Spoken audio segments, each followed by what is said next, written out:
Обвиняемый Араик Рутюнян окончательно приговорен к пожизненному заключению. Обвиняемый Давид Бабаян окончательно приговорен к пожизненному заключению. Подсудимый Левон Насакянян окончательно приговорен к пожизненному заключению.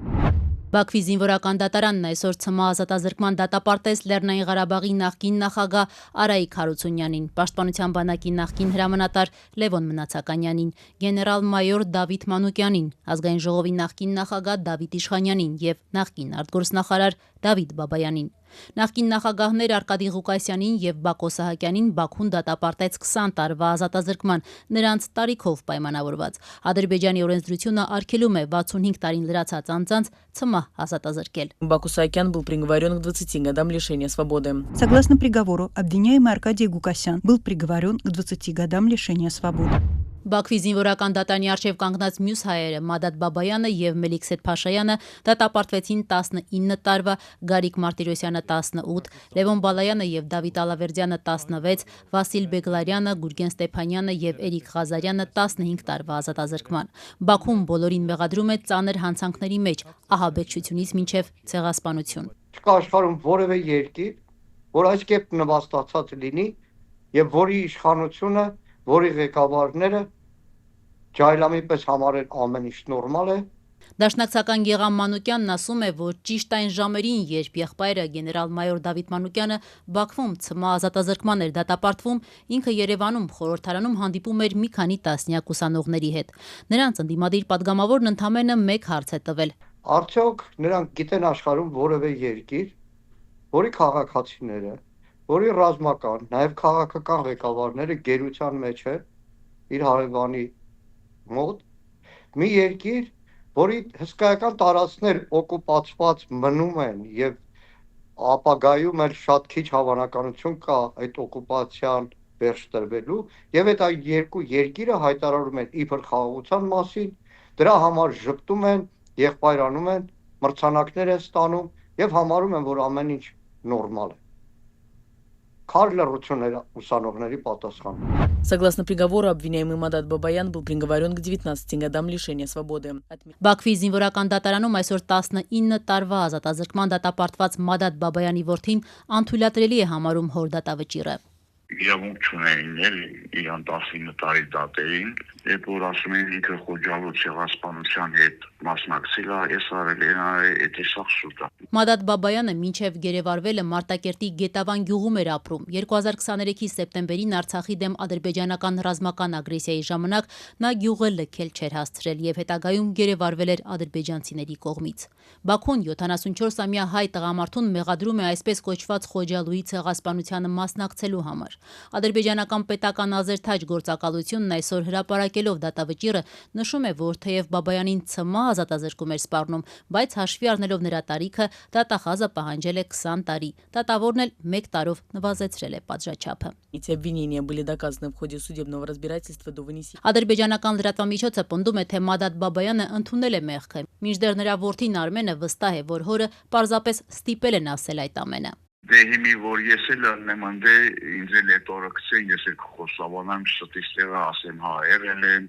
կռվել են, հարգոքի մարդ եմ սպանել, սա ասել գիտենք, ով ումնում անդե պետք է խոսովանի, բայց ինքը ընդհանրապես կապ չունի էլի դրա հետ, ինչ ասեմ, ուշներս կդրվա։ Որդինը հազանգում է հոր առողջական լուրջ խնդիրների մասին։ Բաքվի բանտում շուրջ 3 տարի գտնվող 74-ամյա Բաբայանը կոկորդի հատվածում արդեն 1 տարի է խեղդող ցավեր ունի։ Տղան կասկածներ ունի, որ հոր մոտ քաղցկեղ է զարգացել։ Արդյոք նրան բժիշկ այցելել է, զննել է, ընտանիքը տեղյակ չէ։ Երեգեր զանգել, իր առողջական վիճակը շատ վատ էր, չէր կարող խոսել։ Ինչից էր դժգոհում։ Ասма կոկորտումս ինչ որ բան կա, խանգարում է, շունչս կդրվում է, չեմ կարող խոսամ, ինձ խեղդում է։ Ռուսկի նման վրոդի մի բան է։